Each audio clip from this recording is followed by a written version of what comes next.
like silver pill, disappears. Now spin the green-violet starburst faster in the heart chakra until it becomes a ball of green-violet light about the size of a baseball. Spin in the center of the fourth heart chakra. The green-violet ball is the storehouse for your phase 1 durated current. It is called the durated sphere. Now inhale and draw pale silver energy from your Mahara shield below your feet up through the central body current and into the center of the durated sphere at the fourth heart chakra, encasing the sphere in a translucent pale silver light. Now exhale quickly and push 2 cords of green-violet silver energy, the durated cords, down from the sphere and down inside of your arms, 1 cord through each arm. As the ends of the durated cords reach the insides of the hands, notice the sensation of mild resistance as the cords push against the etheric membranes that cover the small chakras in the palms. These will close every time you stop your healing current, so every time you're going to push through them. Inhale, a full breath, drawing silver energy up from the heart shield and into the durated sphere at the fourth heart chakra. Then exhale, forcefully, pushing more energy down through the durated cords in the arms. And feel this energy pop out of the palms. This releases the membranes on the palm chakras, and it opens them again to allow the healing currents to flow. Continue to inhale energy up from your heart shield and into the durated sphere of the fourth heart chakra, and continue to exhale it through the durated cords, down into the palms, building the strength of the durated current in both palms. Imagine the durated current is pooling in the palms to form 2 green-violet balls of light about the size of tennis balls. Energize the durated sphere and cords by inhaling energy out from your heart shield, building it in the durated sphere, and then pushing more of it down. That's how you strengthen the frequency. Keep building the frequency and pushing it down the arms until you can feel the weight of the energy in your palms as the durated balls in your palms start to take on some quantity of energy.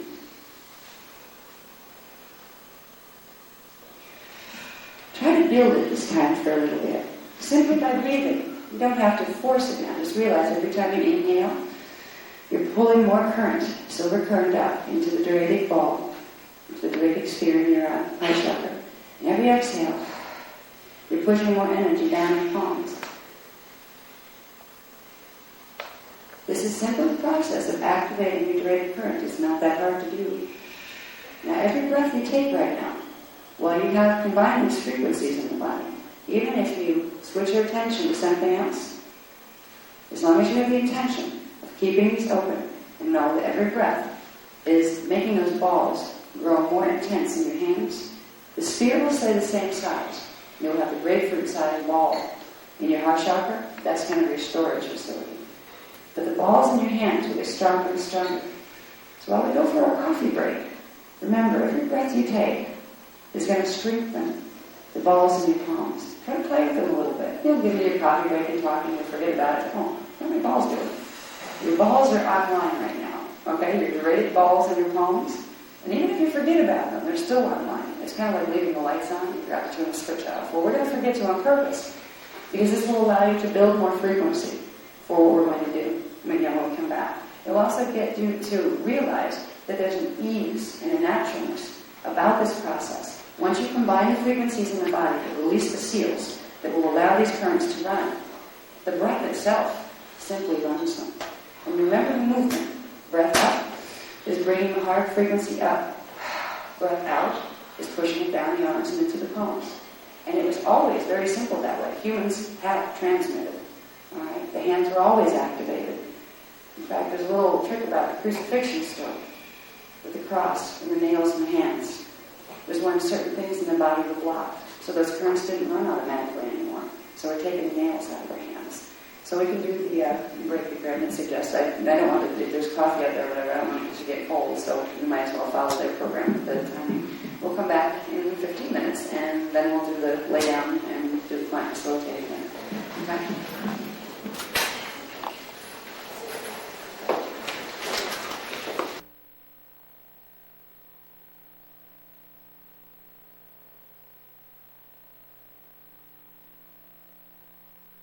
Especially when you learn that you can send a part of it with your mentor out to do other things and bring information and follow both at the same time.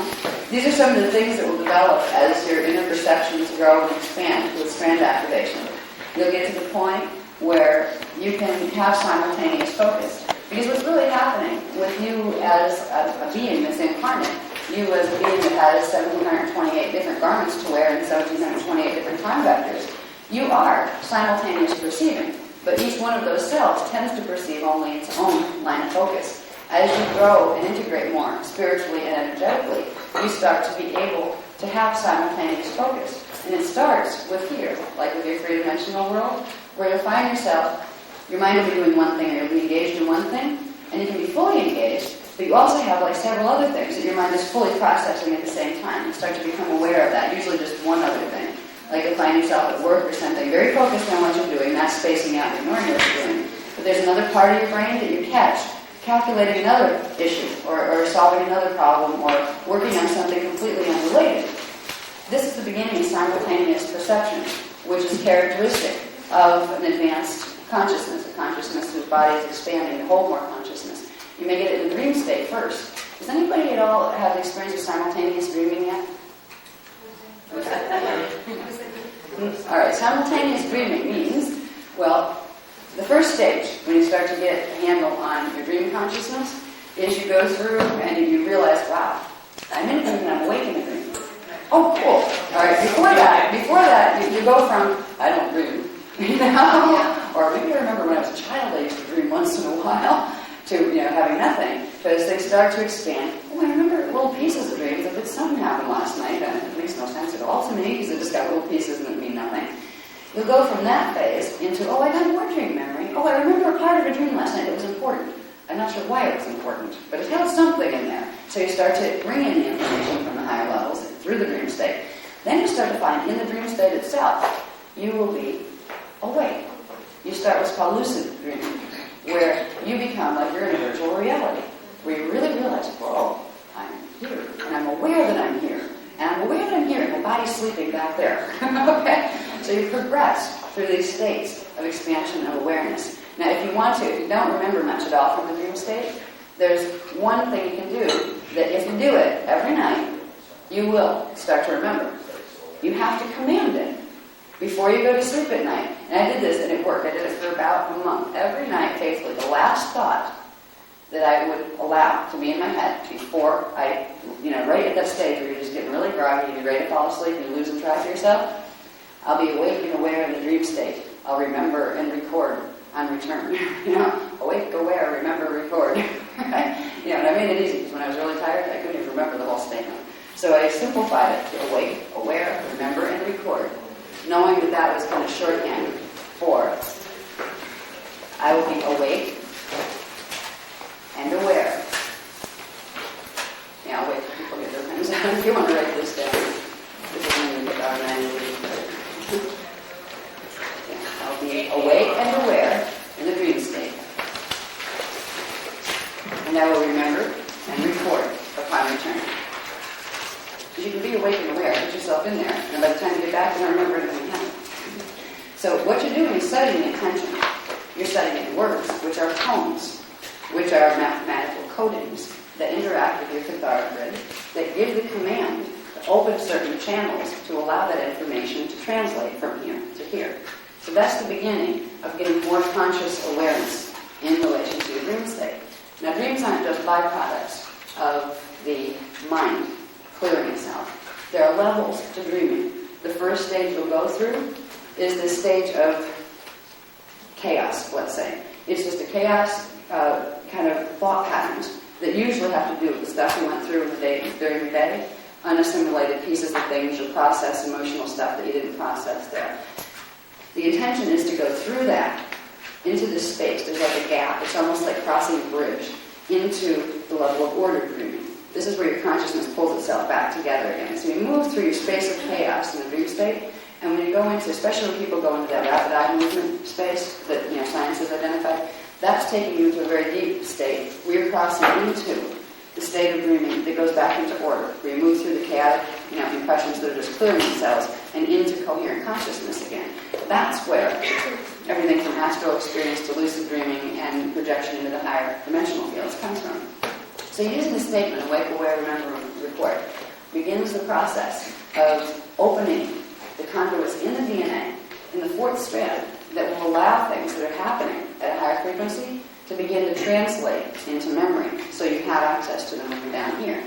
Once you get to the point where you become aware in dreams, where you're going into lucid dreaming, and aware that, hey, I'm in here right now, you will start to realize, too, that you have the ability with your mind to direct what the dream does.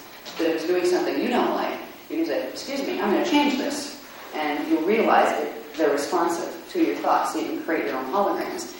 Then you'll find your higher parts are also doing the same thing to help teach you things. You'll also find what's called simultaneous dreaming. This comes after probably about, you're hitting temporary 4.5 strand activation before you can get really simultaneous dreaming happening. And it won't always hang at that. You might go up to 4.5 strand activation to find yourself in a simultaneous dream experience. Come back with enough of that activation to bring your memory through, and then you'll go back to lower level strand activation. Strands don't just activate and stay there. What they do to get the body used to it is you'll go through cycles of your fourth strand will start to activate. You'll start to have an activation cycle where maybe you'll get more dreaming or more psychic impressions, or you'll feel more energy running. Then the clothes will shut down again because the body had enough of that frequency. It has to process it, and you go through plateau phases where what happened? Who shut off my my perceptions? I'm just back to my normal boring self. Where'd I go? So you'll go through cycles of expansion. Part of this will be the dream state increasing. When you get into simultaneous dreaming, you'll start probably just being aware that you're in two dreams simultaneously. And at first, you'll seem to switch between one and the other, because you won't be able to hold both. Then it'll expand to a point. These are levels of expansion. That's why I'm explaining them to you. So you have an idea of what your consciousness is going to do as you grow. We go from switching from one dream to another to holding both of them and knowing you're in both dreams at the same time. And then realizing you can control the action in both dreams. Then you get a few more added to it. This is the process of integrating more frequency and pulling more of your awareness in and making your body able, even your astral body, able to hold more frequency and more action in different space-time locations. What an avatar is able to do is be aware of all of its 1,728 cells and can switch consciousness into any of them or be simultaneously aware of all of them. So you begin to know yourself as a many. You begin to, in fact, I have to be really careful sometimes because people think I'm a little nuts because I refer to myself as we. You say, we have this really nice thing. Oh yeah, you and who? Me, myself, and I. Each one of us is a we. But it sounds a little out of context when we try to talk to people here that are used to just calling themselves I. These things are part of the expansions that you will go through, and you'll all go through them at your own rate of speed. What's interesting is when you get to the point where you can do simultaneous dreaming and you catch that, you can do a really interesting thing with Kathara healing. You know how when you're doing a client session, first you start at the feet and then you go up to the head? Well, when you get good at it, you can take your mentor, put a part of yourself there, float it up to the head, and run them simultaneously.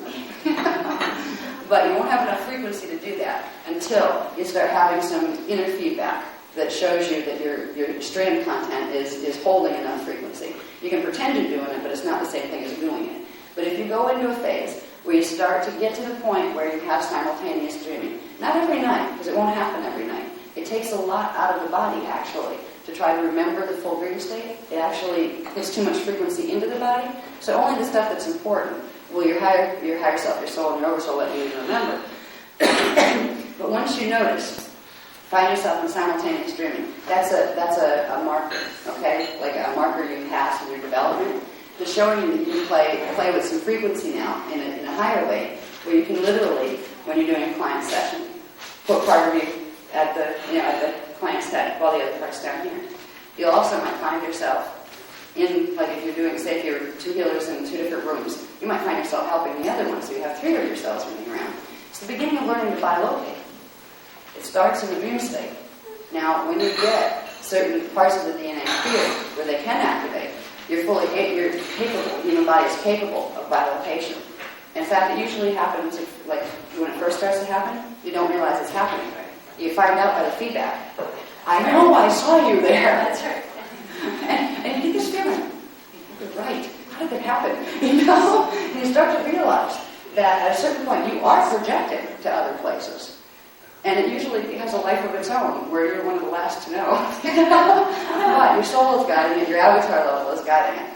There comes a point where you can be fully physical in 2 or more places at once. But it requires much higher span activation sustained, to do it. And right now the planetary grids don't support that really well. So it's like you're fighting the grids to try to do it. So it's not something we try to teach. It's not even something that they let me do. I mean, they know I have the knowledge to try to do it, but I know it will burn my body circuits out, so I don't even try. There's some things that a lot of people like stage tricks. Oh, that person meditating. Wow, that must mean they're a master. No, you don't have to be a master to levitate. There's certain relationships you have to have control over between your body cells and their angular rotational particle spin and those of the matter base around you. But what it takes to run that frequency in the physical body right now, with the planetary grids the way they are, literally takes 20 years off the body every time you do something like that. Right now, for me, and that's why we don't teach magic tricks. That's why we teach you to do the real stuff, and then you understand that you have the ability to do those other tricks, and you're not as easily impressed by them either. Okay, levitation comes by controlling your gravitational force, which comes by controlling the electron spin around the nucleus in your cells, which comes from dedensifying your body by making it more electrical. All right. There are a lot of things you can learn to do, but if you don't learn to do the core things, it's like trying to go to college without going from kindergarten through. You may learn a few things, but the key elements that link them together, the basic alphabet of how things work, you won't learn. So we start with the basic alphabet, but letting you know that there's a part of you that already knows about these things. And you're linking this part of you here that forgot with the part that already knows. So you may find some interesting experiences happening with you. Don't get scared if you find yourself bilocating in dreams or when you're awake. I remember when my soul was training me to get conscious of astral projection, where I would go through periods while I was awake. And it was usually, strangely, I used to play guitar just to relax, acoustic guitar. And I'd sit someplace in the corner and just play guitar quietly. And I would find my astral body leave. And I'd be aware of both of them. And I had no control over my astral body at the time, and it would get stuck like on the ceiling, like a bat hanging upside down. Or it would come out so fast that it would go flying through a wall and end up like in the next town. And I'd be sitting here aware of this, aware of that. How do I get me back? I just lost myself. So there's all these experiences that as you start to run these currents that you're running in the body, they're helping these come to you. They're helping to stimulate them in you. They're not going to happen overnight. And your soul, your avatar, your oversoul, all the spaces of you in between are going to help regulate the process. Because everybody wants it now. I love it all now. Like, just let me go poof and turn into a big ball of light and I'll be really, really happy. But there are reasons. We're in the middle of a mass drama that has to do with planetary grids and species grid, that everything we do with our energy affects those other energy systems. So there are basic, I don't like to say laws because it feels like somebody's forcing them on you, but basic understandings that we all agree to, that if we're going to work in harmony with the universe, there are certain things, yes, we could have certain powers right now if we demanded them, but is this good not just for us, but is it good for the collective as well? So there are decisions that people, particularly indigos, make. They have a responsibility because they're coming in as literally a different species of consciousness. They have bodies that look like the other human bodies on the planet, but they are like a future race compared to even the 12-span humans here. They're like visitors from the future.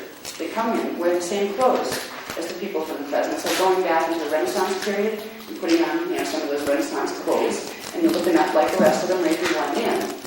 But you have a gene code that pulls huge amounts of frequency when it's activated. That takes a huge amount of responsibility, first of all, to make sure you've cleared your personality enough where you don't go into ego spaces where you need to prove you're important by misusing the power that gives you, or by looking down on others because you have that acceleration. It's a responsibility thing. So indigos also tend to have more than other people. I don't like to say they're not limitations, they're agreed upon rules. Okay? They have more strident program. It's not coming from us. It's coming from you guys, from inside of you. That it's like a self-regulatory thing. There's a part of yourself that will only allow you to have what you need when you need it, because you don't need it otherwise, except to do things that probably aren't going to be good for other people or you anyway. So you have an agreement with yourself that's a bit tougher than other people. There's people that are not indigos that have lower strength content that get into magic and maybe make some things levitate and get into stuff like that. That's kind of like baby play. When you're an indigo and you do baby play and not realize how much frequency you can bring, you can do a lot of damage with your baby play because you're doing so many strands, so many frequencies coming through. So there's a responsibility factor. Now, one of the things, this isn't in the Kathara program, the stuff that they just gave us recently, sent, it's not even anywhere in writing. I'm going to attach it to when we go to the plant facilitator thing. We're going to do a chakra cleanse along with this. Okay, so it's something that you might want to take notes after the fact with. It's not hard. It's what I described before. We're going to go to, after we run the Mahara infusion, we're going to go to the fifth, to the navel area, to the fifth Kathara center, and we're going to send extra frequency in through the fifth Kathara center. So it goes up into the fifth chakra. So we'll send it in there, and we'll use the other hand, the drawing hand, to pull it out the fifth chakra. Now, we can also, I think it would be good for this group, especially the people that are going to be continuing on with the Round Tables workshop. We will do this with all the horizontal chakras on the body, okay? The people who, now the facilitators will do it first on the client that we're working on, but then we'll do it on ourselves, okay? And then if you want to do it on somebody, if you're, like last night we didn't do this, so the person who got to be the facilitator last night didn't get to do it on somebody, we can also switch off so you get a chance to do it. But we're going to try to energize the chakras and clear them a little bit more. This is something that you can bring into your Kathara healing if you want to, into your healing sessions. And you use your own discretion with it. If you'll get a feeling, if you have a client and you've run the Mahara infusion, and if there's been any chakras brought to your attention that need work, you may say, oh, I'll just do all of them to make sure. You may get a feeling that you feel the energy drop behind the thought. Like, oh, maybe I won't. Or you feel like, oh, man, it's feeling like this healing should be over right now. If you start to get the feeling like it's not a part of the natural flow, that means your thoughts are saying I should do something, and the energy is saying no, you don't need to. So you need to become sensitive with these things if you're going to be good at what you do. Now, right now, it would do most people good to run frequency. When you're running frequency, when the facilitators this time begin to run the chakra cleanse on the person that they're, the client, I want you to become sensitive. We'll start with 5, because there's an agreement, and this is why this is being brought into it. It was kind of a request, a special request from the collective avatar of everybody that's in the room. So why don't you give them the D5 boost? And it's like, okay, we haven't taught this anywhere, but it's been used. I've used it, and we've used it with friends and family and things when necessary. We're going to do the fifth chakra one. If at that point you get a feeling for the person that you're working with that the other chakras would like to continue with that, we'll do that too, and I'll kind of call it like a square dance, now we'll move to this chakra. But if you get the feeling that the person you're working with, that no, it had enough there, then just stop there. You don't need to do it with the other chakras. And you need to learn that feeling pushing. You need to learn to realize you're the one that will get the feeling to know when to put energy and when not to put energy, and it's you that you have to learn to trust. You can listen to me or a teacher that tells you how to do something, but ultimately it's going to be you, just like a pilot can learn how to fly a plane. But once he's up there all by himself, it's the pilot and the plane. And that pilot has to have the instinct, has to trust his instinct, has to take his knowledge and his instinct together and make decisions rapidly sometimes. So this is something you need to cultivate with yourself. It's something that no book training will ever give you. And that's why I want you to become, this will give you an opportunity to become sensitive to, does it feel right to put energy there now or not? I already know it's going to be okay to put it in the fifth center. But when it comes to moving to the other chakras that we'll do, you need to just feel it out and know that the feeling will be right. Second guessing is the worst thing you can do with this stuff, because most of the time, your first impression on something will be the pure one before your mental body got a hold of it and started ripping it apart and saying, well, are you sure that's right? Or maybe it wasn't right? Or what was that first impression anyway? This is what happens when you start to get a feeling. We used to, in the ancient days, there was no mental body chatter. Right? We were completely at peace with the mind. And we also, fully telepathic with each other. But if we would feel energy and simply respond to it, because we know, we had no doubt about our energy sensing abilities. It was like breathing. So if we felt we were putting energy into someone's field, and we felt, it's done, the mind didn't go, okay, is it done? Maybe it's done, it might be done. It was just no. And we stopped. So this is something you can bring up in your own perceptions. It's simply learning to use what you already have. You don't even need high strand content to do that. It's just being aware, being mindful of what you're letting your mental body do. So what I'm going to ask you to do once we get to that stage is just feel a bit. Feel if it's ready, we go on to the next chakra with that person or not. Now, we'll get through that point, and then we'll go back. So the persons who were the facilitators last night get a chance to try it, but they don't have to run the whole infusion again. Okay, that you got that last night. You did that for your clients last night. So what we'll do is we'll switch again. The client and facilitator. So the person who's first to client getting it run on them can then try running it on the person who just did it on them. It's doing the chakra infusions is working with the outer fields, and usually we teach that after you do the core template things. So you have to do the core template, and nothing is going to stick. Ideally, with Kathara healing and where the program will go, and there's supposed to be 12 levels to this. It's probably going to be like 200 times 12, because they average about 200 pages a piece. 900 years old before I get it. But we try to work from the outside of the field and the inside of the field at the same time. So this is bringing the chakra charge into it. It will help with the round tables. And in fact, I'm getting the feeling that when we do the England group, they have one weekend of Kathara, and then they have the next weekend, the week between, of the round tables. They're going to get this in the round tables rather than attached to the Kathara healing. And this is kind of like, this just in, by the way. So we'll do that here, because we're going right into round tables. We'll also give the people that aren't doing round table the advantage of being able to play with this, because this is something you can integrate before you finish a client session. You can bring this right into the client session. And this is where you're not supposed to go in with ego, but you'll feel a little better if somebody will give you a pat on the back, because you'll get more results more quickly when you work both ends at the same time. So if you're bringing in, if you're doing a healing session on someone, and you did good, and it has helped them with the core template infusion, but there are certain things that's not going to shift on the outside, you'll get more immediate results as well with doing some of the chakra work. And what I want to do too, before we go into Kathara level 2, which we'll do after lunch, there's the toning aspect. All right. The toning aspect of working with any of the systems, because tone affects everything. It affects the core template, it affects the chakras, it affects the meridians, everything in the body. There are some tones that are for just the chakras, some tones that are for each level of the auric field, and then there are some tones that go to the core of the Kathara template. And they're tone combinations. They're songs, is what they come out to be. And they were used in the ancient days, like mantras, to build frequency. Because when you would sing them, you would build standing waves, sound waves, vibration waves.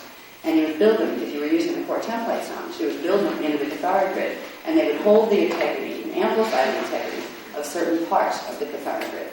Now there's one song that was given to us, it was right around January, it was right before January 1st of 2000. It was at the end of 99, and we didn't know at the time, but it was to prepare us for the work that we had to do on January 1st that helped to activate the D12 current in the grids. It's called the Song of Orion, and that's the translation. It's really called the Ariya Kunare. Ariya is what they call the songs that correspond to the core templates. They don't just correspond to the body, they correspond to the Kathara grid in the 15-dimensional time matrix. So technically there are 15 songs, and we were given one of them to work with the 8th dimensional frequencies that would work with the 8th Stargate in the Universal Templar, which is the gate of Orion in Tapa.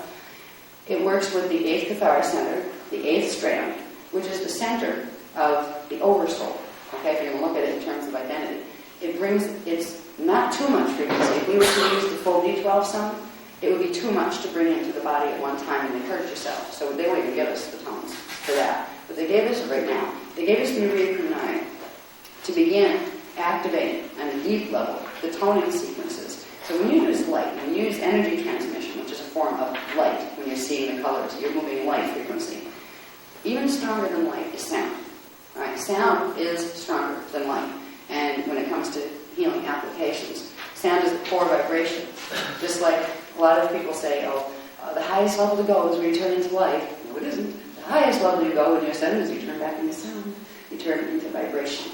All right? Light comes after. Because in the creation process, we have source, and within source, it first creates vibration, which is sound. And then out of the sound creates light. That is the creation process. So sound is the primal frequency. Okay, that's the primal mode, or how do I word this now? There's a word I'm looking for. Form.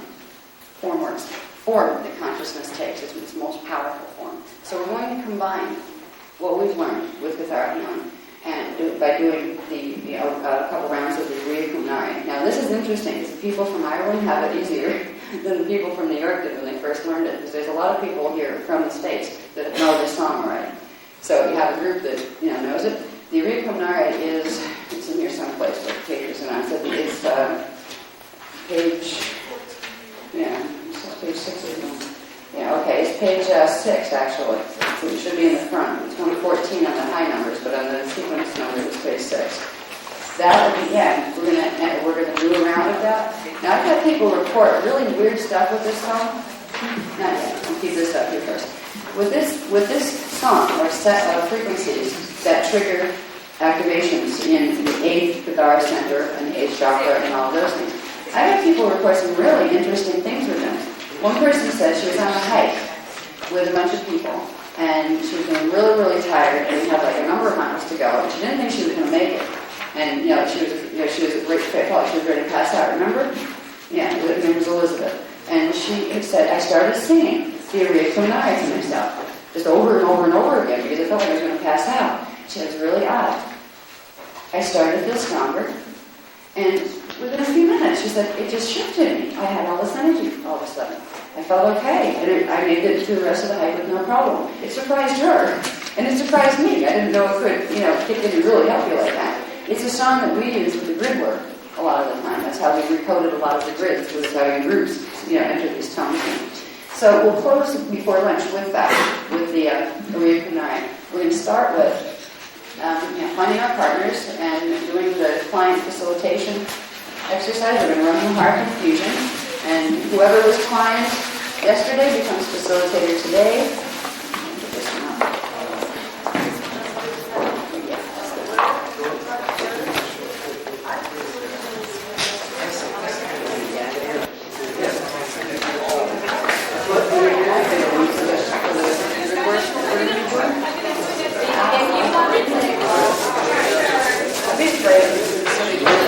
Stabilize that.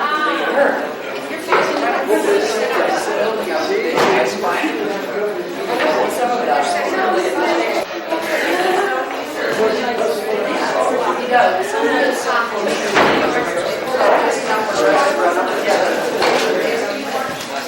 It's locked with the second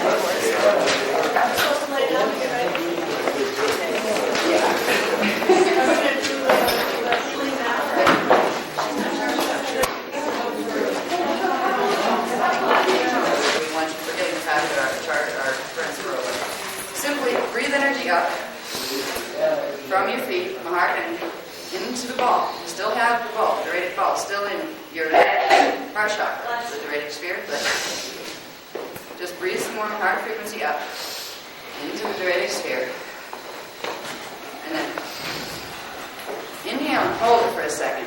That builds the charge, and then push your heart down the arms and your palms. If you do this a few times, now it's really funny, this is going to look really funny, but when you're like hiding in your kitchen before your client comes in, and you want to build some really good current, right? The more forceful and intense the breath you use, the stronger and more current you're going to pull with each breath. So you can actually get it down. If you want to hike your current and bring it up strong, you go. Let the body move with it, where you feel it, pull it, you pull it through the cells. Then, don't move the body with it. Hold the hands like this, where now you're condensing it to pull it into a pillar, right? There you go. You can start to feel the whole tension of the frequency build through your body. And you can do, if you do that, it's almost like hyperventilating. You feel that quiet, right? You don't go, because then you pass out. You can really intensify this. You might, your palms will start to get sweaty sometimes, or they might go tingly or numb. But then when you feel it build like that, after a few, then you slow it again. So you don't send that energy into the client going, because you'll make it real fuzzy if you do that, and it won't be comfortable. So you can build it, amplify it, make it strong, and then calm it down. So when you have those balls in your hands, they'll be bigger now. They'll go from being tennis ball size to being bigger than grapefruits. You can build these to be huge if you want to. You can build these at some point to where you put them together and bring them this way and amplify your whole field by putting them just through the heart chakra. And so these are ways you can use your current. It's not, there's a lot more you can do with this. This is a simple technique of how to get it running from the book. There's a lot you can do with this. All right. Now, with the frequency amplified a bit more, we'll go into the process. Wow, thank you guys. Really. See, it works. Do you need this? It is interesting. She said, well, I can't do it because I wasn't here when you did when we ran the activation button. So we'll go to the quick shortcut one in the book and just do this. There's 4 steps to it. So it's like you don't have to have an instructor telling you what to do. Now that you realize it's very simple. You're pulling frequency up from here. You activate it with the violet thing on top of your head. Bring it up, bring it down, and build. You can do this anytime you want. You can do it without your manual if you remember a couple of steps. Okay? It's on the tape, huh? It's on the tape? It's on the tape? Yes. Yes. You're on the tape. Okay.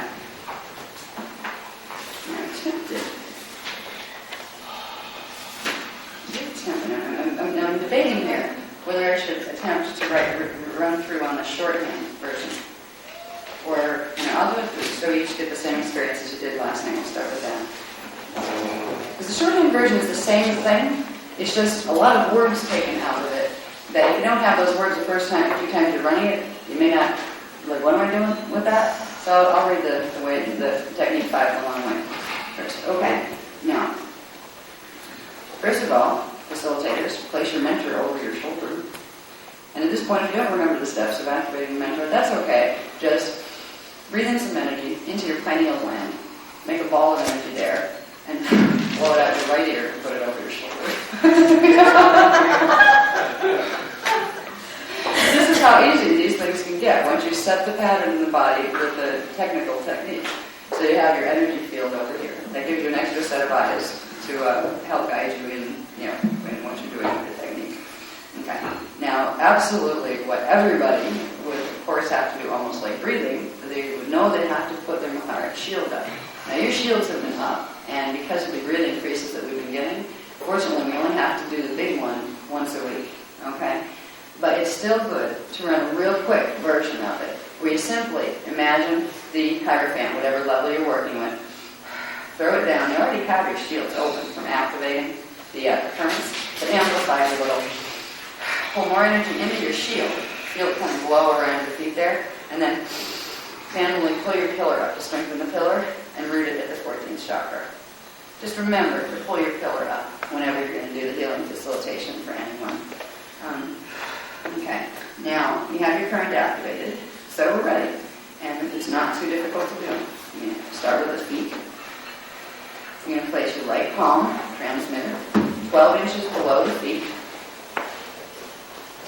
where the client's Mahara shield is. You're going to put the left palm over the back, so you're getting pure current. Okay? And you're going to visualize the Hierophant symbol inside of your head. Inhale, then exhale, and transmit first the Hierophant down to chakra 4 and into the Doradic sphere. Then you're going to inhale again, bring the heart frequency up from your heart shield. And you're going to exhale the Hierophant symbol down your right transmitting arm, down in through your palm, into the Mahara shield at 12 inches below the feet of your client. So you're basically visualizing the Hierophant symbol, putting it down in the heart chakra, charging it with more Mahara current coming up from below your feet, and then blowing the Hierophant symbol down your right arm, through your transmitting palm, and into the center of the client's Mahara shield, 12 inches below the feet. That will trigger activation of the client's Mahara shield. Okay. Now you're going to visualize the Hierophant symbol spinning in the center of the client's Mahara shield until you start to sense the shift. Now here's where I want you to take a little time, okay? Keep visualizing it spinning. And try to sense if you can feel any kind of fluctuation at all in the energy, because that will indicate that the shield is activated. It usually only takes a couple of seconds once the Hierophant starts spinning. There's about 2 of them that aren't activated yet. I'm going to have everybody do this. Take one more breath of frequency up from below your feet, from your heart frequency up to the dreidel sphere in your heart chakra. And blow that down in through your right arm, down into the Hierophant symbol that's already there. You're going to amplify the Hierophant symbol over. There we go. Okay, the other 2. Okay, yeah. Okay, everybody's activated. Alright, now everybody activated pretty quick. There's only 2 that didn't pop up really fast. One of the things that's good as a facilitator to pay attention to is developing a sensitivity where you can feel that pop. Because sometimes, for whatever reason, a person on any given day might not, their shield might not pop up as easily as it would on other days. And it will do you benefit to be able to sense when that happens. Now, if you're still uncomfortable because you're not sure about your energy sensing abilities or not, it would be good to give 3 energizing breaths to that Hierophant symbol. Once you get the symbol positioned there, if you're not sure and you don't know how yet to feel, and you're not sensitive enough yet to feel that, that's okay. What you can do to make sure the shield came up is bring some more current up from your shield, bring it up to the heart chakra, hold it there for a second, and then you hold, like don't just inhale, exhale. You hold, it builds, it brings some more of the current in. Then push it down. Do that 3 times. If you charge that Hierophant 3 times, once you have it below their feet, that will trigger activation of the shield, even if you can't tell yet. So you can be sure that that you have activated their Mahara shield. All right, so that you'll get to the point where eventually you'll be able to sense it. But until that, you can still be confident that you're doing the right thing, because guaranteed it will come up with 3 chargings of the Hierophant symbol. Okay. Now I'm going to. These I like to do them off the top of my head, but then I tend to take people on tangents. It doesn't help. They're fun, but once you get back, it's like, what did that have to do with what was in the book? Okay. Now, when that mild shift, that if we can't feel, we just energize 3 times to make sure it happened. When that happens, that means that the client's Mahara shield is activated, and their Mahara pillar has popped up temporarily. So they have their D12 subharmonic currents running. Okay. Once they have their Mahara shield activated, then you inhale energy from your Mahara shield again into your dreidel sphere. Then exhale energy down both of your arms, down your both dreidel cords, into the balls at your palms. At this point, you're strengthening your current again, getting it focused in the palms. You're going to visualize the 12 to 3 grid within your client's body. And you're going to begin to run the Mahara confusion. Now, you place your right palm, transmitting palm, on the bottom of the client's left foot. You start with the left side. Okay. And then place your left palm on top of the foot. So you're actually holding the foot like this. And the way to remember left, right, is simply, whether you're working on the left or the right foot, you have your right palm on the bottom of the foot, okay? And the left over the top. So you're making a closed circuit of frequency between their foot chakra and your palm chakras. Your right hand always on the bottom. Okay. Now, text.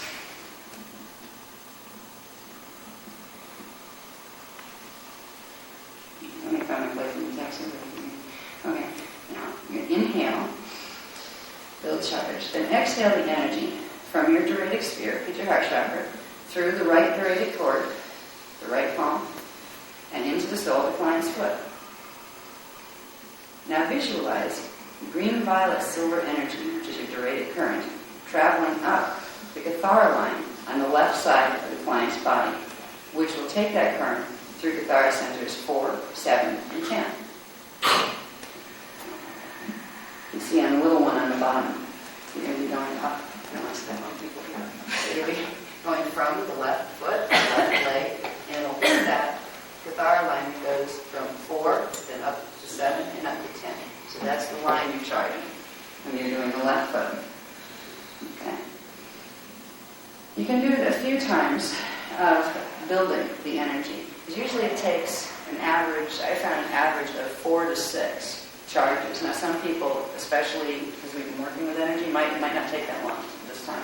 But once you are transmitting up from your right hand, up through their left foot, simply keep breathing energy up into your dreaded sphere, then exhaling it down your right arm into your right palm and up into the left side of the body.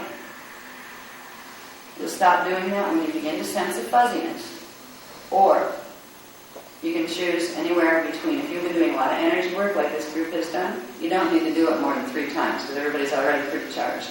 If you're going on a cold call with a client that doesn't do any energy work, do 6. Okay? 6 inhale, exhale breaths. So this is a way that if you can't sense yet, when that fuzziness comes, you would just simply use 6 times. That would give enough energy coming up. You see, you're running energy, even if you don't feel it, you're running energy. If you don't feel it yet in your body, you'll eventually learn to feel it more as you run more. So that I know there's some people that aren't feeling it yet, and that will come if you work with it.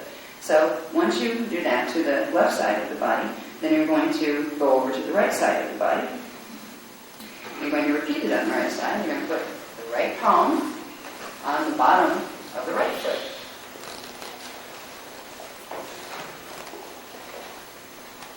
And the left palm over on the top of the foot. And as you develop in sensitivity, what you're aiming for here is to try to get the little bow tie of their chakra that sticks up through the foot aligned with the little bow ties of your chakras that are coming out your palms. Now, they'll kind of seek their own, all right? So if you're a little bit off, they'll actually bend to reach each other. Like, they'll electromagnetically bend to form an arc if they have to. But the strongest current comes through and you can get them directly aligned. That alignment will come. You'll know. The more you work with this, you'll feel when that perfect vertical is happening, when they're perfectly aligned. But if not, you're still getting the current to run because they will bend to meet each other. Okay? And simply bring the energy up from your feet to your heart chakra and run it down your right palm.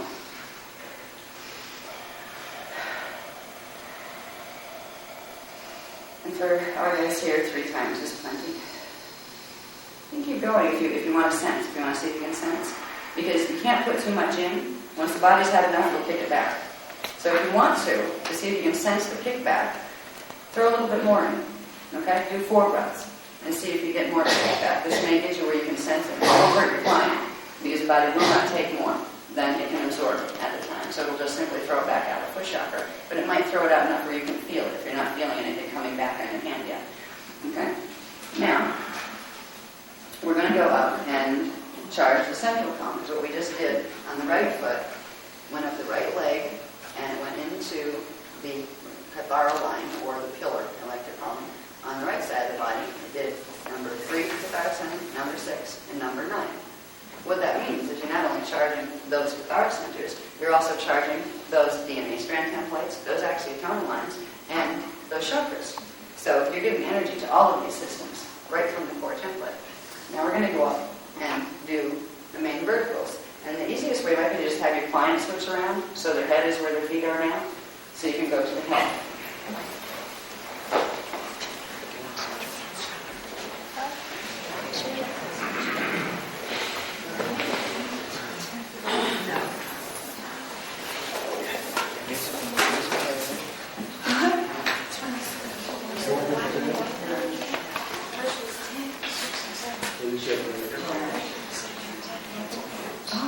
Excellent. Okay.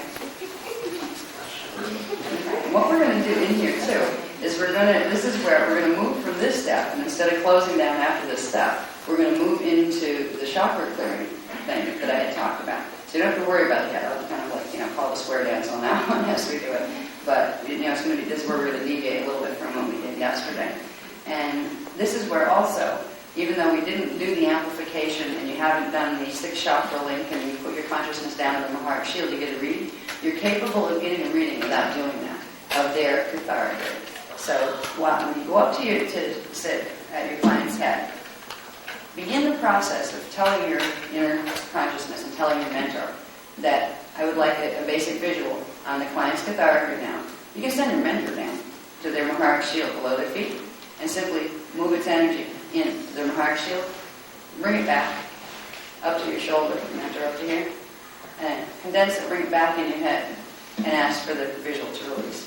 Command it to release. May have the visual to release. And it will give you an image of their Kathara grid to show you where the darker areas are. You'll need that after we charge the main vertical current. Then you'll be able to see what areas are most in need of extra frequency. And that's when you can send it to them first through the Kathara grid, then we'll go into the chakras. So get an idea when we go into the scan part of this. If it shows like in the lower Kathara centers need charging, try to remember at least one or two. If there's a lot of them, just try to remember one or two to see the most prominent, because we'll use those after we do the thing with the fifth chakra. Then we will go to those because it's showing you that those chakras are in need of, they're asking for some frequency. Okay, so once you're behind the client's head, you're going to place your right palm at the client's 10th chakra. 10th chakra is about 6 inches above the head. It's a little different place for everybody, but it's about an average of 6 inches above the head. And there's several ways to feel it, but if you're just getting used to sensing energy, it's not going to help you to say sense this or sense that. Just imagine it as a disc, a little disc, like a clear plastic disc of energy floating to about 6 inches above the head. And know that your mentor will guide your hand to where it is, because your mentor self, that has part of your D5 consciousness, can see it. All right? And even if you don't have that link where you can visually see it yet, here's a space where you ask your mentor to please just let my hand go where it needs to in relation to how far above the head.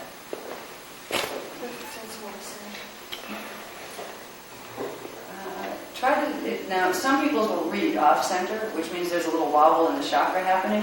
If you get, okay, I know the height of it, I feel the mentor put me there, but it seems to be over toward the ear, right? Move it back to the vertical, where it's directly above the head, but keep the same height, keep the same distance, because sometimes the chakras are wobbling, and sometimes they're spinning, like there's not exactly a harmonious spin to them, and that can make them change shape, where they seem like they're going down over the ear or things like that. And that can be a very temporary thing, but it can throw you off. What you need to do is have the conduit open for the main vertical current. Okay, so just find that place up above the head, about 6 inches above the head, the 10th chakra.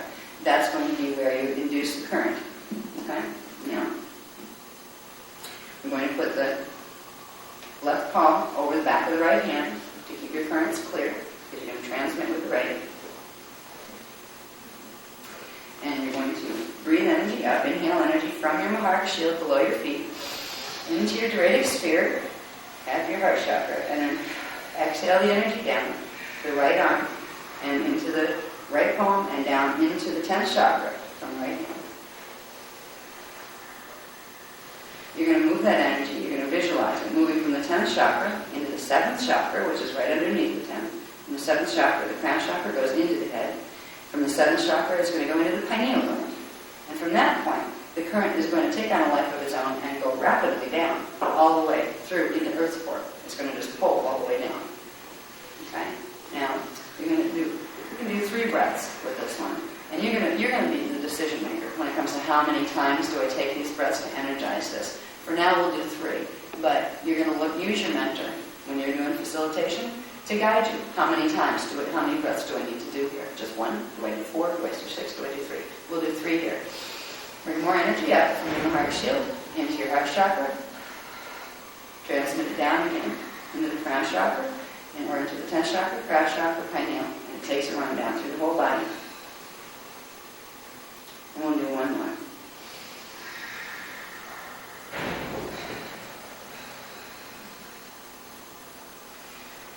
Now, if you were in an emergency situation and somebody was possibly going into trauma or dying below your feet, you would possibly be able to stop the body from going into a severe reaction to what was happening to them.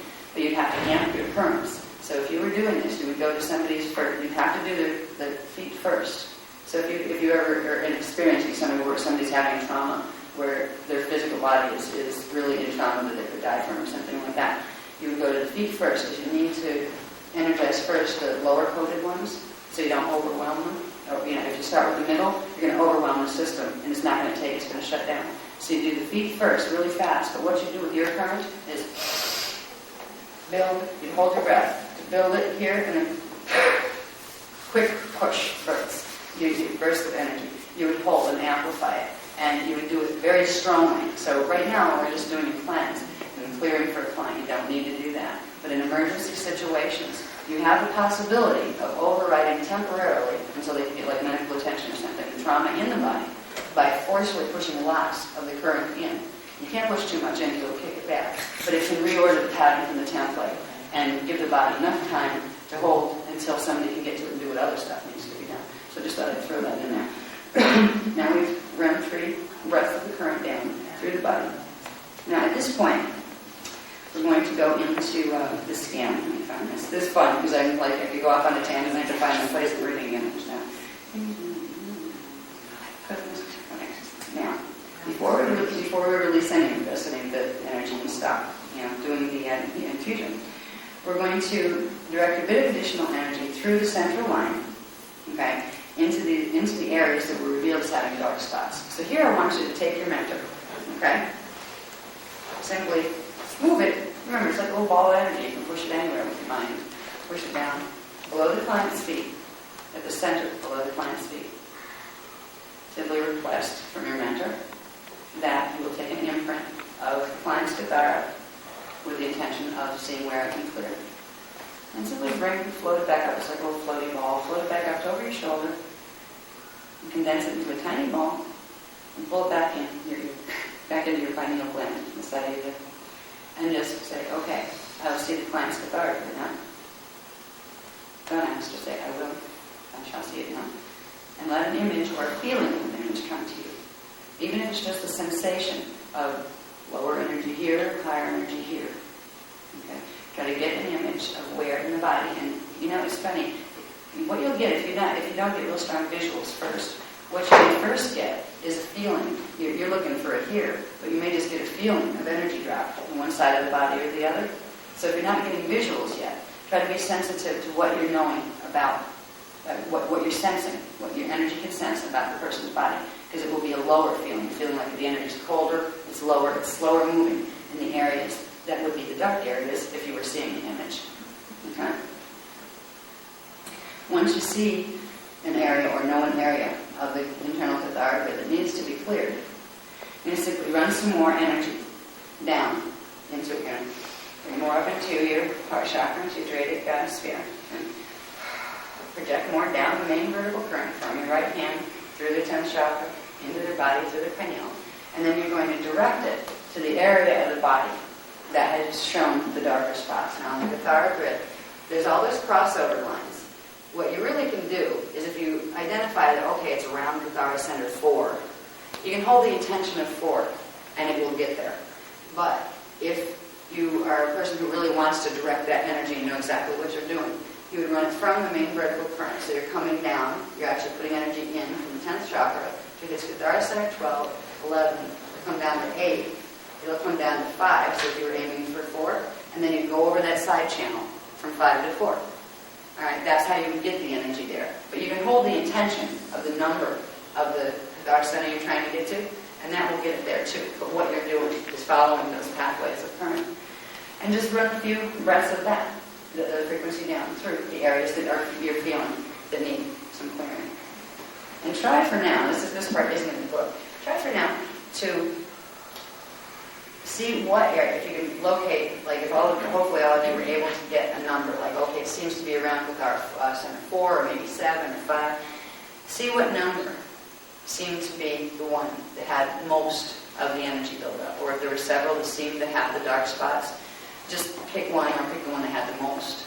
Because this is going to be one we're going to use in the second phase of the chakra clearing part. Now the chakra clearing part, it isn't hard.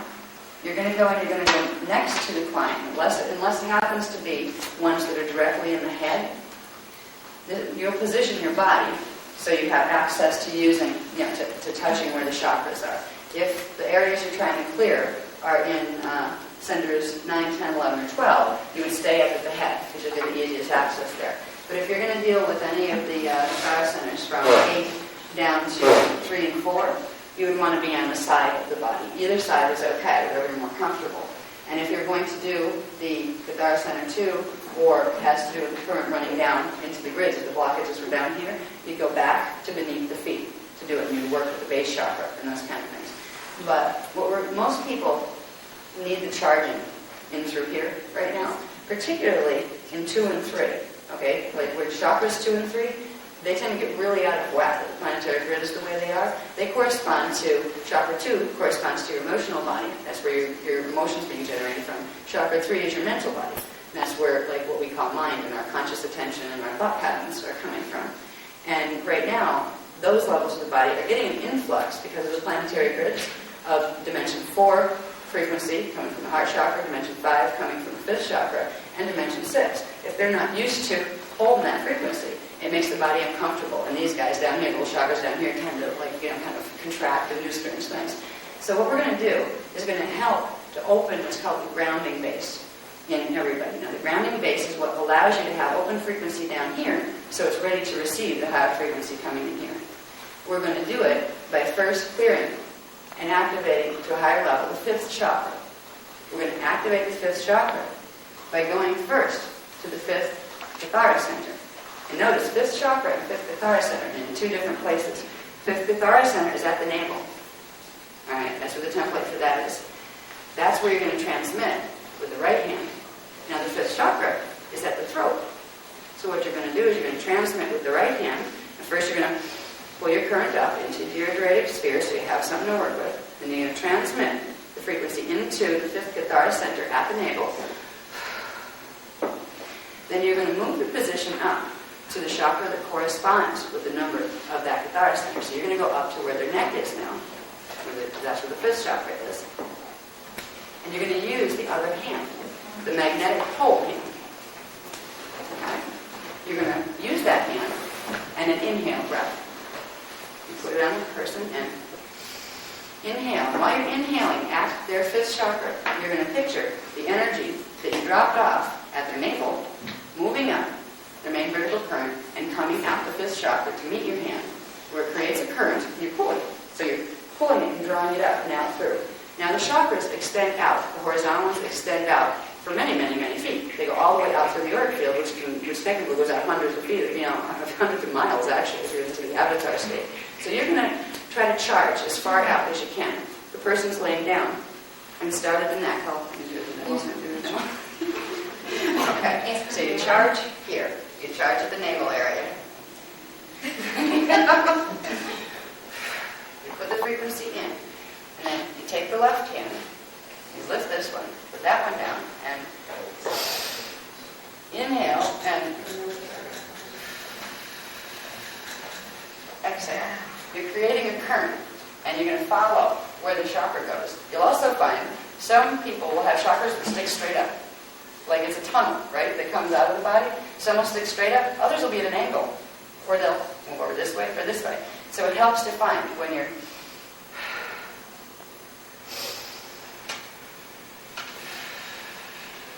where the angle is. This particular chakra had an angle going this way. You may want to go this way. So try to feel the angle out. If not, do it straight up, and it will bring the chakra temporarily into its natural angle. Now it's not, if you get an angle at a chakra, like it's angling out or angling over, that doesn't mean there's something wrong with it. It means the body is synthesizing frequency in a certain way. If you just use the natural way the chakras usually lay when they're not over-processing or anything, it will simply come out straight from the body. It'll be like a vertical line. It comes out straight. So when you're pushing in and pulling out, just do it in a straight line until you're confident that you can sense the angles that they're actually positioned at. And that will the chakra will actually move up to pick up the frequency, then it'll go back to doing whatever it was doing at the angle it was. Alright, so it's a safeguard that if you can't sense yet, there's still a standard way you can do it that will work, and you'll just be able to interact with the chakras more as your sensitivity grows, if you know that they sometimes go on angles. Okay? Are you exhaling or inhaling? Are you exhaling or inhaling? Actually, the movement is push in, and then when you get the left hand up there, you kind of inhale to pull it. You didn't move your hand yet, you just pull it in with your inhale, and then exhale as you're moving up away. Okay, it's almost like that inhale when you get up there is the anchoring rod that allows that frequency to plug in to your hand. And once it's plugged in, then you release it and pull it up. Okay? And this is what you might want to take notes on, like, just to get the process down, because it isn't in the book. This was just kind of like new stuff that gave us to play with, to amplify what we're doing. So it really isn't hard, though. In with the right hand, lock on with the inhale, the left hand with the other chakra, and release your energy and drag the energy up. It's like click and drag. Okay, how are you doing? It's 25-2, so. To keep your charts on the wall, right? First of all, give your client something to look at so they see, they have an idea of what you're doing. Second of all, if you forget where your chakras and your Kathara centers happen to be, because unless you really, study this stuff and memorize it, okay, so you can do it easily. You come home from a hard day, you have a client coming and oh God, where was the fourth chakra and the fourth Kathara center? It's easy to invert them. Just simply look what Kathara center you're going to try to charge and go to its corresponding chakra. Okay? The chakra is going to be where you pulled from. And the Kathara center is where you're going to be transmitting the energy into first. So, pick what Kathara center you're going to charge. It's going to be the same process where you're going to use the right hand as the charge. And before you transmit, first you want to build the frequency again. Put some more frequency back into your own heart chakra, into your Juradic sphere. And then you can hold it. So you don't have to but build it in, hold it for a second, and then begin to transmit. Simply transmit the frequency into the Kathara center point. And usually you only need to do this once, unless there's a real severe illness or something associated with that one. You only need to do this once to a person's chakra. And then you go to the area that corresponds, if you're on, now I hope everybody knows the correspondence of the chakra that goes with, okay. Okay, does anybody have a Kathara center that they know that they're going to charge, but they don't know where the chakra is that goes with it? No. Okay, you can, what number? 9. Center? 9. 9? Okay, chakra 9 is the one that runs through the head. Okay, 8 runs this way, 9 runs this way. And the best place to access 9 is back here. Thank you. Okay, where the head hooks on to the neck, that little hollow there, that would be chakra 9. Okay, so if you're working with chakra 9, you would place your hand to draw the frequency from Kathara center 9. You would place your hand on the back, at that spot in the back of the head. Is there anybody else that doesn't know where the chakra is? Do you have where you need to be? The corresponding chakra? Yes. What center are you on? 3. Okay. So That's the area that needs it? So you're going by the area? Yeah. Okay. Now you're over... Which is? Right. Okay. Yeah. All right. Well, the third chakra is right here in the solar plexus area. Yeah. So you've got it. That's right. That's right. All right. So simply breathe up, transmit a nice steady flow into the Kathara center.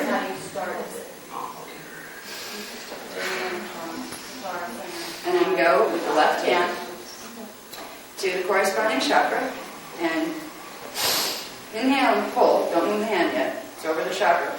Inhale and pull, and then that latches the energy you just put in onto it. And pull it straight up. Now, if you're working with the back of the head, it would be better off if your person's sitting up so you can pull it. Okay, this way. And actually, with that chakra, with chakra 9, if this is for the person with 9, you would come down at this angle. Okay? Because that chakra is one that runs on a diagonal.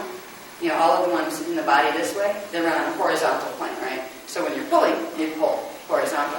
But the 9th chakra and the 8th chakra run at a diagonal through the head. So that would change the angle that you're going to pull. You'd simply follow the line of the chakra. So chakra 9 comes here, goes through the middle of the head, comes up back here, kind of like at a right angle to there. So just kind of follow it down. If this is the base of the back of the skull, you follow it down this way. Instead of out this way, you go this way, moving downward.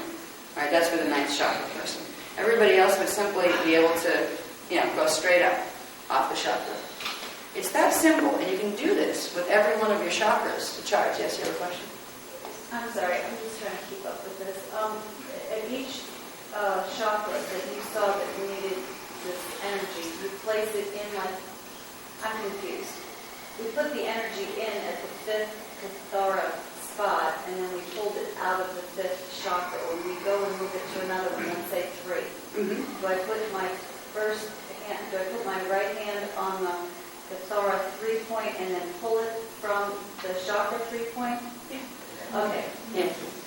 Yeah, it really isn't hard. Once you get the hang of it, it's pretty easy. You transmit into the Kathara center, and then you pull out of the chakra with the left hand. Kathara is kind of like the side of the head. No, 9 runs through. You have to look at I mean the Kathara center, not the chakra. Oh, yeah.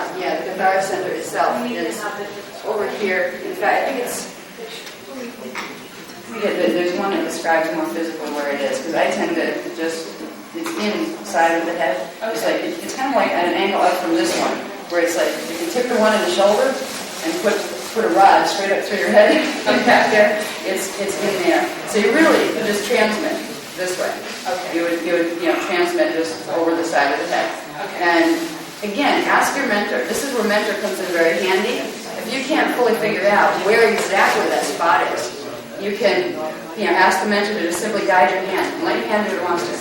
In that region. If the mentor takes it over here, says, excuse me, I meant here. Like, where in this area should I position it? Let's keep it simple. So you don't have to, if your mentor tells you to take you in a whole different direction, try again for the same question, and to get the feel.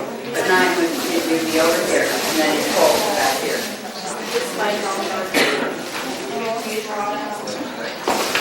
Yeah, that's the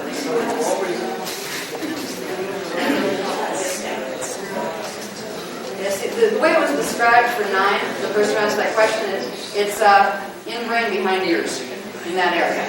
Okay? So basically, if you hit this area, you'll get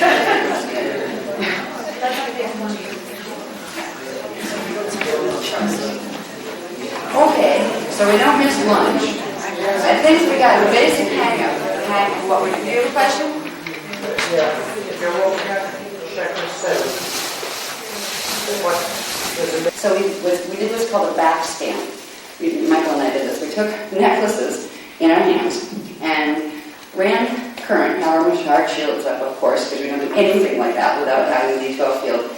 Ran consciousness not only in it to clear it, but back to wherever its source was, to see if we could find its source.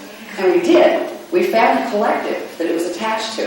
And it was like, it was a draconian-based collective. And they were purposely using these technologies to infiltrate people on a mass level. So what we did to really irk them, and they were very surprised, because when you backtrace something, you may come like I did with the thing in the crystal ball, face to face with it, and scare yourself out of your wits. Well, I came into the matrix, and I got visuals on it. I could see there were things like that looked like Zetas, those little gray, beings that are running around. There was also some classic draconian shapes, which are very different. You don't really see them running around on the planet. They're more like the things you see in the ancient mythological drawings, right? That's what the draconian forces look like. And came into a collective of them, and it was almost like somebody walking up behind you. You can sense them when you turn around. They did one of those, where they felt us coming in with our energy, doing the trace on it. Kind of like, yeah, what's that? And it was just instantaneous. And it's funny because Michael and I did it at the same time without even talking about doing it. We not only projected into their matrix with the D12 frequency, the necklaces that we had were connected, all in the same morphogenetic field, from their place of creation. So we sent out, using ours as a target, to all the ones connected to that morph field. So we gave them all the D12s out. So we cleared them all, no matter where they are on the planet. So it was like, oh shucks, they're going to have to start over with a new batch. But there are things going on that you just never think of are happening right now. You need to realize that these have been happening for thousands of years. The ancient civilizations that we even know about that have had records of all sorts of weird stuff flying around and half-invisible things coming in to torment humans, they weren't crazy. They were not a primitive mind that didn't know any better. In fact, they were more evolved half the time than what the scientists are now. They're poo-pooing them, saying that they don't know anything. They were perceiving interdimensional phenomena. When you talk about the demons, the angels, and all sorts of other little creatures and things that pop out of places that don't usually remain visible. These things are part of the D2 elemental field in Dimension 2. They're part of the D4 astral field in Dimension 4. And they're also part of the whole spectrum between here and D12. So when you start to realize life is a lot bigger than you might have thought, it doesn't become such a, oh God, I'm afraid of necklaces, I'm afraid of crystal balls in my house. It's not about fear at all. It's about realizing, oh, okay, I just got something new, let's have it with D12 frequency, it'll be fine. It's just an awareness level where you can immediately clear stuff. Just like if you picked up an old pot or something that was really pretty vase, but it was all dirty from the secondhand store, you really liked it. But you don't say, well, it's all dirty, so I can't buy it. You buy it, take it home, and clean it up. Same thing with anything. And you're cleaning up an energy. So I just wanted the photography thing brought me into that, and I think it was a good thing to have people in it. Yes? What could they do to you through all these things? Just leave your experiences, get your love. What can happen? If this collective, for example, comes through these. Okay, like what could happen if you had a necklace on and had something like that, or if somebody was using a photograph with you? Yeah. Okay, now, don't underestimate what can happen. It's not an act. A lot can happen, depending on who's sending it, first of all.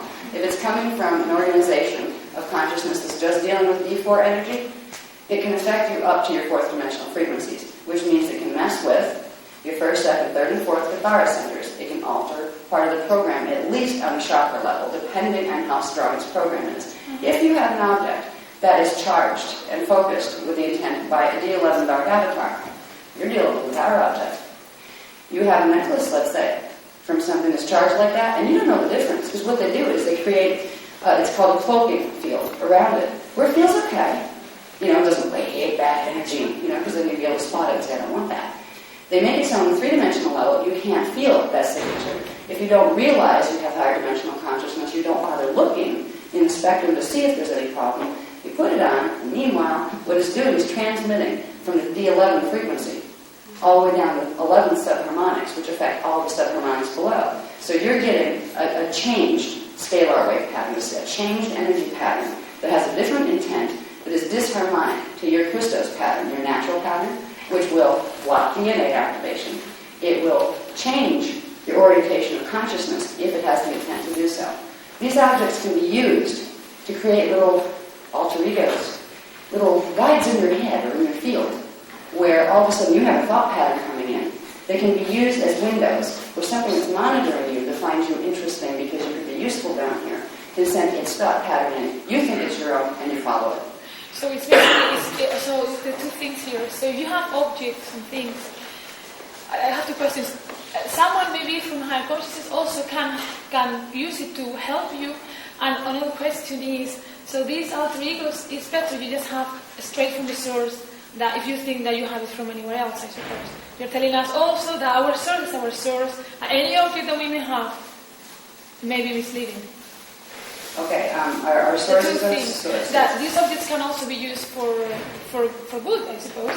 Yes, they can be. I assume, yeah? They can be. You can have someone, like, if you're running D12 frequency, you can charge an object that will help, other people to bring that frequency in.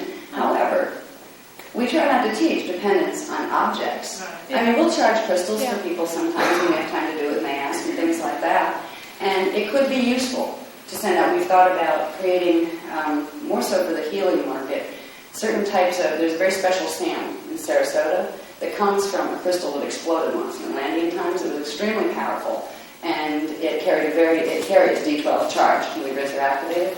We were thinking about somehow using some of that, and it's like a 99% quartz crystal sand, really amazing stuff. We were going to maybe put those in like packets that healers could use and put on chakras and those kind of things. These kind of things can work, but if you get overly dependent on them, then that's a weakness, okay? Because if somebody in the higher dimensions is looking at you as a potential target, you're using objects rather than your own power from inside to make that connection.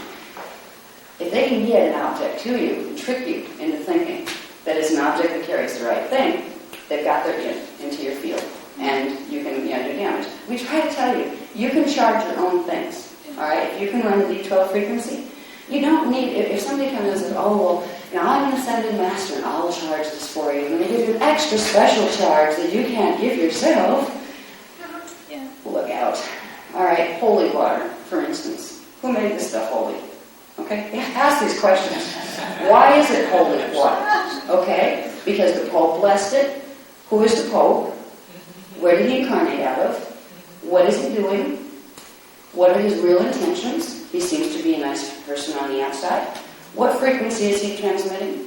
Is his DNA template running forward in the Christos pattern, or is it running in reverse? Does he know the answer to these questions? He's charging water. What is he putting into the water? He probably doesn't even know. Because the teachings of the science, the sacred science, have been taken out of the Bible. All right? The people that are involved with the religion thing and things like that, they can only go on what they've been trained in. And half of 90% of what they were trained in the original, the ancient days, has been edited and gone. So any type of substance can be used to try to infiltrate a field. But the ones that hold that pattern, you're going to put a pattern, a blue one or a negative one, into an object. Objects that are made out of certain types of elemental, like metals, certain metals will hold frequency better than others. Crystal, quartz crystal, is one of the strongest carriers, and water is even stronger. They have memory of their own. There's a consciousness in these substances that will adopt what you put into it, and they will simply hold it and reinforce it and keep it there. So you can do this. One of the things we do, if you're on the internet or anything, on the internet, there's all sorts of frequencies being sent through in the electrical wires that you don't know about. And it's almost like having Big Brother watching you through your computer. It's almost like your computer looks back at you, but you don't know it. There are things, there are energy fields, even the organic ones, that are coming off of the combination of electricals that affect your field.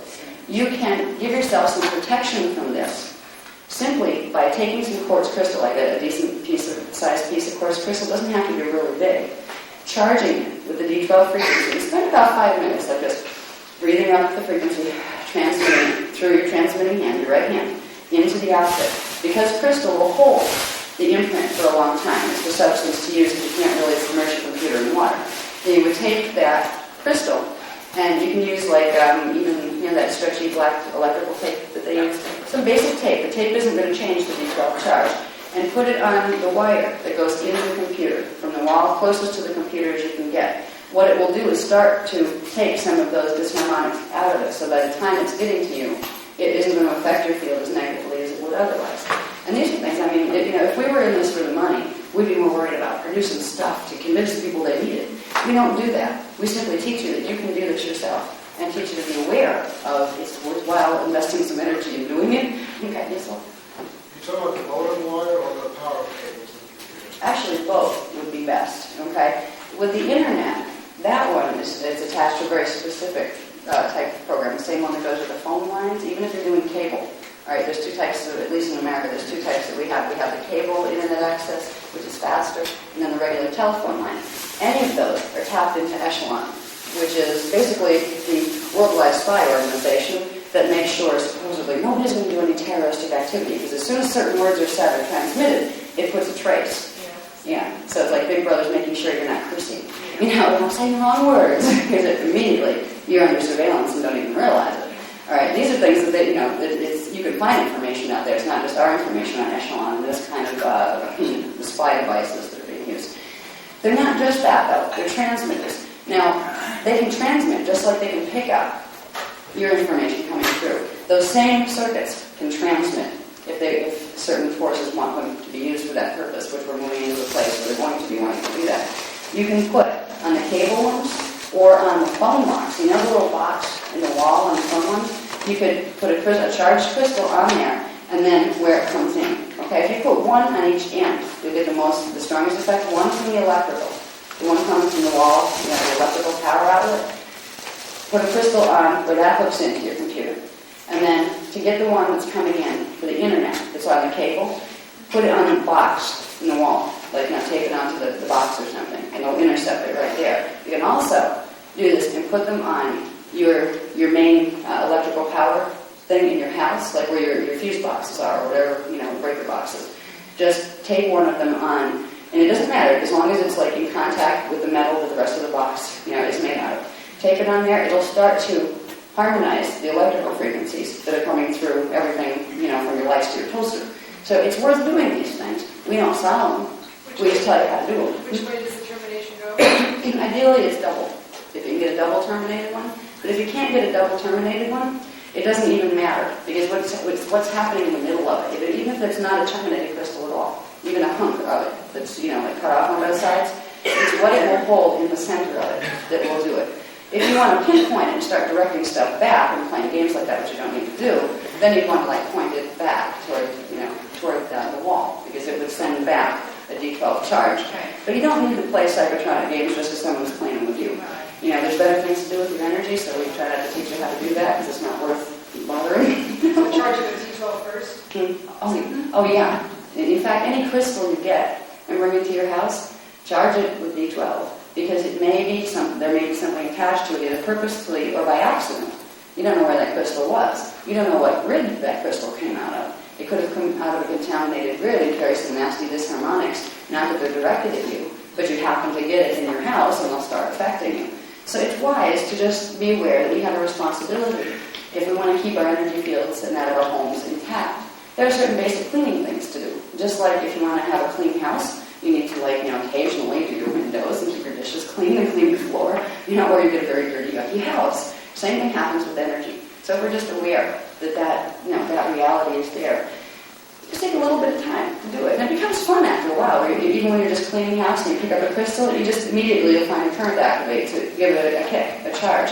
Where you get used to doing it, you don't even have to think about it anymore. You'll find your body responds. We do it like we did with the bodies last night this morning. Yeah. In fact, you don't have to go through the whole process of activating your dreidel current. You can simply activate your Maharic shield and breathe the cord of light, the pale silver light, up into the heart chakra and make simply a Maharic sphere. We don't have to worry about bringing the higher frequencies in yet. Simply clear it, on this level, and it'll clear the 12. It'll give it a D12 seal from dimensions 1, 2, and 3. It'll seal those levels of it. Have both hands or have both hands into it? No, you don't have to transmit out the left hand. You would just transmit from the right hand. Now, if you want to find out more about something, there's a way to use the left hand, where you pull it in, but you have to be very careful of what you do with it. Okay, if you pull in an energy signature to find out more about it, so you hold an object and go, and inhale the energy signature. Now, this isn't something we usually teach you to do, because if you don't do it right, what you're going to do is you're going to inhale an imprint of that energy signature up into your palm chakra. It's going to go up your arm and into your heart chakra and into your astral field, just like that. And if you're just investigating to find out if it's something that's good for you or not, you don't want to do that. So if you're ever going to try to scan something to find out what its content is, if it's something that feels good to your energy or not, you have to put a block mentally. You just imagine that at your wrist there's a big silver cutoff point that runs all the way through your wrist, which means it's going to bounce back.